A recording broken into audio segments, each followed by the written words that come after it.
여러분 안녕하십니까? MBC 뉴스데스크 이어서 전북권 뉴스입니다. 도내 두 번째 확진자죠. 113번 확진자가 대구를 다녀온 뒤에 잠잠했던 전북에서 다시 코로나19 추가 확진자가 나오기 시작했습니다. 그래도 다행히도 함께 생활해온 가족들은 모두 음성 판정을 받았습니다. 현재까지 도내 확진자와 접촉자 상황을 허현호 기자가 정리했습니다.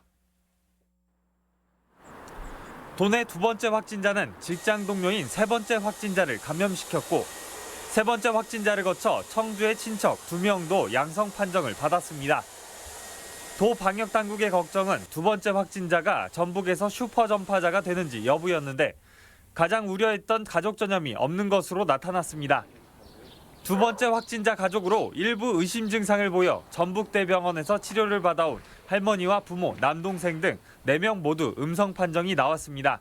밀접하게 접촉한 상황이어서 우려를 했습니다만 음성의 결과로 도민들이 안심하실 수 있게 되어 참 다행입니다. 앞으로도 14일간 격리를 유지하며 관찰할 계획입니다.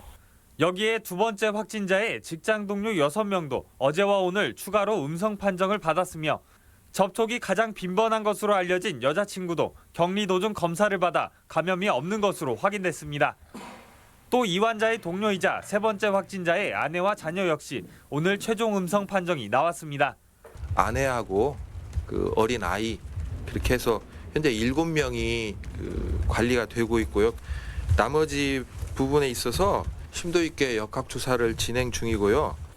도내 확진자 2명의 가족과 동료 대다수의 안전이 확인됐지만 아직 안심하긴 이릅니다. 여전히 도내 두 번째 확진자의 접촉자가 오늘까지 확인된 것만 42명에 이르고 세 번째 확진자의 경우 여전히 접촉자들을 파악하는 중이어서 관계 당국은 긴장의 끈을 놓지 못하고 있습니다. MBC 뉴스 허현호입니다. 송화진 전라북도 도지사는 오늘 도내 모든 신천지 교회와 관련된 시설에 잠정 폐쇄와 자료 제출을 공식적으로 요구했으며 거부할 경우 관련법에 따라 강제 폐쇄한다고 밝혔습니다. 또한 1월 30일 이후 대구 지역, 특히 경북 청도, 대남병원과 신천지 대구교회를 방문한 도민들은 가까운 보건소에 적극적으로 신고해 줄 것을 당부했습니다. 도내 두 번째 확진자의 직장 동료로 감염이 최종 확인된 도내 세 번째 확진자의 동선이 공개됐습니다. 경미한 증상이 시작된 이후 일주일간의 동선인데 다행인 건 다중이용시설이 많지 않았고 또 마스크도 쓰고 다녔던 것으로 확인되고 있습니다. 이창희 기자입니다. 230번째 환자이자 도내 세 번째 확진자에게 코로나19 증상이 나타난 건 지난 14일입니다. 14일 당일은 충북 청주에 처가에 들렀다 처가 식구들과 충남 태안을 다녀왔으며 이튿날인 15일 오후 6시쯤 전주로 돌아왔습니다. 16일 오후에는 자녀를 데리고 완산구 다솔 아동병원에 갔다 1층 다솜 약국을 거쳐 효자동 홈플러스를 방문했습니다. 눈이 많이 내렸던 17일과 18일 그리고 19일에는 근무처인 서신동 악사 지점을 벗어나지 않았습니다.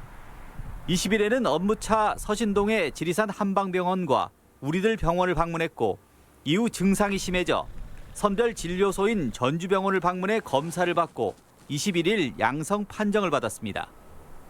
도내 세 번째 확진자의 접촉자 가운데 가족은 아내와 아이, 청주 처가 식구 5명으로 이 중 처남 부부 2명이 확진 판정을 받았습니다.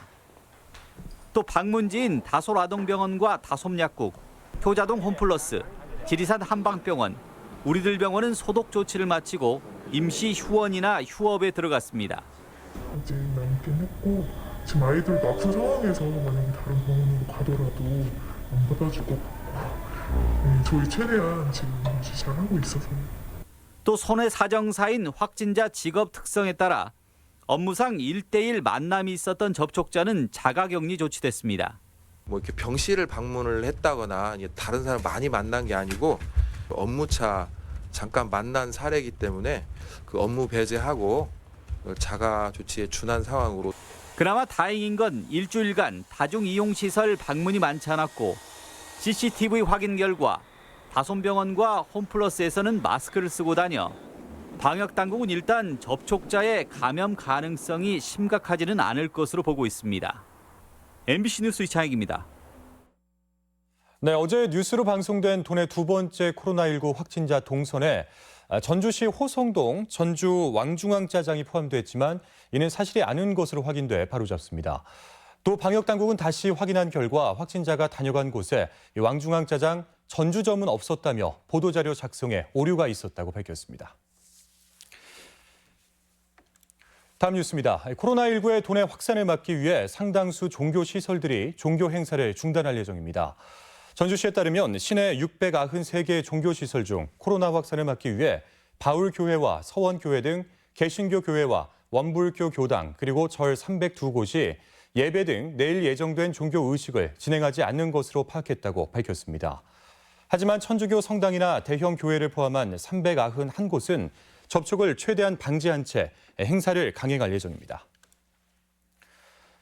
네, 오늘 화재 사고가 잇따랐습니다. 오늘 새벽 2시쯤 전주 서서학동의 한 아파트 4층에서 불이 나 800만 원 상당의 재산 피해가 나고 주민 80여 명이 대피했는데 경찰은 집주인 49살 A씨가 스스로 불을 지른 것으로 보고 조사하고 있습니다. 오늘 오후 1시쯤에는 김제 황산의 한 주택에서 불이 나 집주인 74살 B씨가 숨져 경찰이 조사 중입니다. 또한 어젯밤 11시 반쯤에는 전주 남정동의 한 돼지 축사에서 불이 나 축사와 돼지 600여 마리가 불에 타 1억 2천여만 원의 재산 피해가 났습니다. 대한신당은 오늘 익산 유스호스텔에서 유성엽 의원과 당원 등 200여 명이 참석해 전북도당 창당대회를 열고 도당 위원장에 고상진 대변인을 선출했습니다. 대한신당과 바른미래당, 민주평화당은 모레 중앙당 통합 절차를 마무리하기로 했으며 시도당 통합은 총선 후에 이뤄질 전망입니다. 주말인 오늘 전라북도는 바람이 강하게 불고 대기질이 좋지 않았습니다. 군산 미세먼지 농도가 시간당 175 마이크로그램까지 치솟았고 전주와 장수 등 4개 시군에서 미세먼지 주의보가 발령됐습니다. 내일은 대기질이 오늘보다 좋겠으며 낮과 밤의 기온차도 크겠습니다. 대형 추돌 사고 이후 통행이 제한된 남원 3해 2터널에 한 달 넘는 보수 작업에 들어갑니다. 한국도로공사는 순천 완주간 고속도로 상행선 3해 2터널이 복구되기까지는 40일 정도 걸리고 콘크리트 보강과 전기, 통신시설 보수에 37억 원이 들어갈 것으로 진단했습니다. 지난 17일 3해 2터널에선 대형 추돌 사고가 발생해 5명이 숨지고 43명이 다쳤습니다. 지금까지 전북권 뉴스였습니다.